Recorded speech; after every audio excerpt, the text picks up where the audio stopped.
गुरु प्यारी साध संगत जी, धन कृपाल जी, हम अगर कुछ भी अच्छा कार्य करते हैं तो कहीं ना कहीं हमारे दिल में ये बातें आने लग जाती हैं कि हम इतना अच्छा कार्य कर रहे हैं, हम इतना कुछ लोगों के लिए कर रहे हैं, हमसे अच्छा कोई नहीं कर सकता।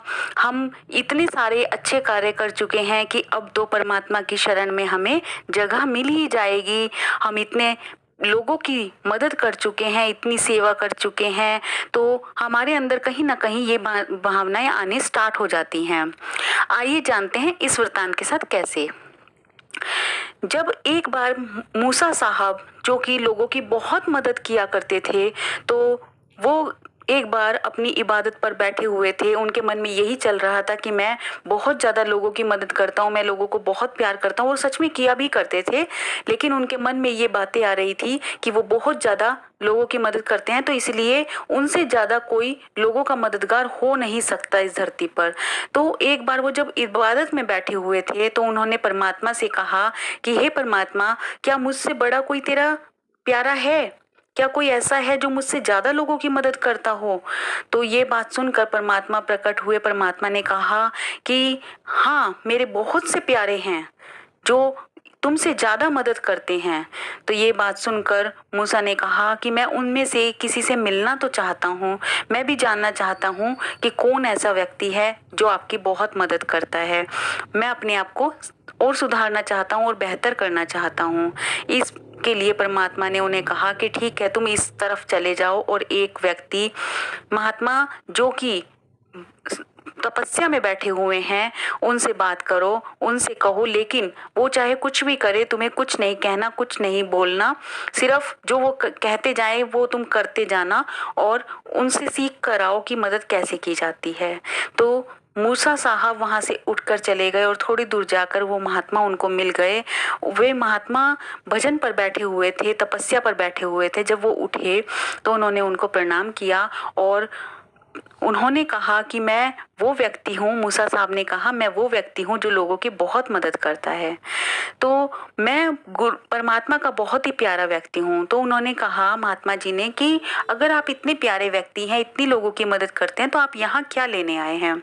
इस पर मूसा साहब ने परमात्मा की कही हुई हर बात के बारे में उनको बताया कि परमात्मा ने मुझे आपके पास भेजा है और उन्होंने कहा है कि अगर मैं बेहतर बनना चाहता हूँ तो मैं कोई भी सवाल जवाब आपसे ना करूँ और आप जो मुझे कार्य दे, जो भी कहें वो मैं करता जाऊँ।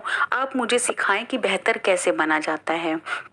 इस पर वो महात्मा जी कहने लगे, चलो ठीक है, आप खड़े हो और हम आगे चलते हैं। वो कुछ दूर आगे गए तो एक गांव मिला। गांव में वहां पर एक नदी में बहुत सारी नाव थी और उन नाव में कुछ अच्छी थी, बहुत ही खूबसूरत थी, और कुछ टूटी फूटी थी। तो जो बहुत अच्छी नाव थी, उन्होंने गांव वालों से पूछा कि ये नाव किसकी है? तो महात्मा जी की ये बात पूछने पर गांव वालों ने कहा कि ये यहाँ के सबसे अमीर आदमी की नाव है। इस पर महात्मा जी ने दूसरी ओर इशारा किया, वो भी अच्छी नाव थी, कि ये नाव किसकी है? कि वो भी यहाँ के साहूकार की है। ऐसे ही 4-5 अच्छी नाव के बारे में जब महात्मा जी ने पूछा तो वहाँ के गांव वालों ने बताया कि ये भी यहाँ के बड़े आदमी की नाव है, ये भी यहाँ के किसी सेठ जी की नाव है। उधर ही एक कोई थोड़ी टूटी फूटी सी नाव पड़ी थी, तो उस पर महात्मा जी ने इशारा करते हुए कहा, और ये टूटी फूटी नाव किसकी है? तो उन्होंने कहा कि ये यहाँ के बहुत ही गरीब आदमी की नाव है और ये इसी नाव से अपना गुजारा करते हैं। इनके पास और कोई साधन नहीं है और इन्हें इसके नाव के पैसे भी बहुत कम मिलते हैं, जो मिलता है ये उसी में अपना गुजारा कर लेते हैं। ये सुनते ही महात्मा जी ने वो नाव पूरी तरह से तोड़ दी और यह देखकर जो मूसा साहब थे उनको बहुत गुस्सा आया। वो लाल पीले होकर कहने लगे, महात्मा जी आपने क्या किया? तो उस पर उन महात्मा जी ने कहा कि आपको परमात्मा ने कहा था कि आप कुछ भी नहीं बोलेंगे, आप सीधा मेरे साथ चलते जाएंगे और मैं जो कार्य कहूँगा आप करते रहेंगे।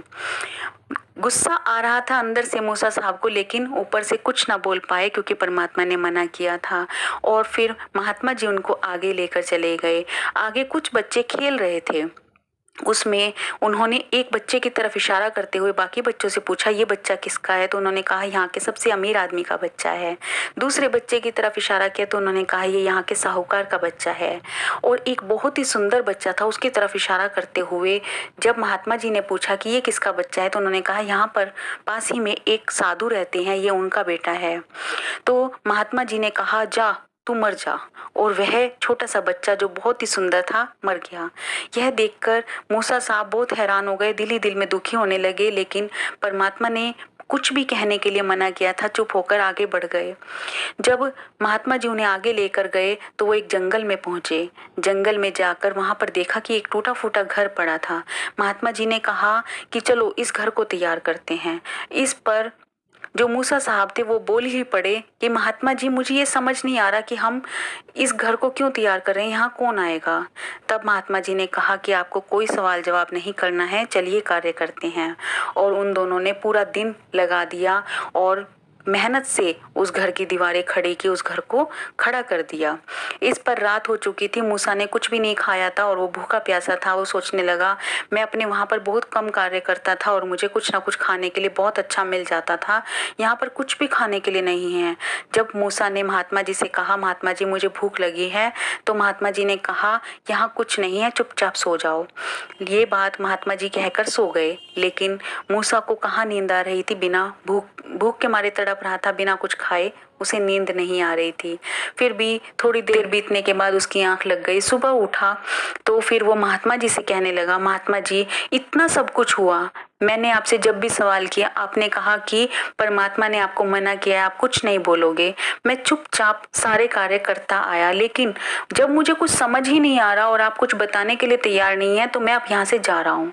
कोई फायदा नहीं है कि मैं यहाँ पर रुकूं, मेरी समझ में आए तभी तो मैं कुछ बेहतर बनूंगा। इस पर महात्मा जी ने कहा ठीक है आप बैठो, मैं आपको बताता हूँ। जब हम उस गांव में पहुंचे तो वहां पर वो बहुत सारी नावें थी।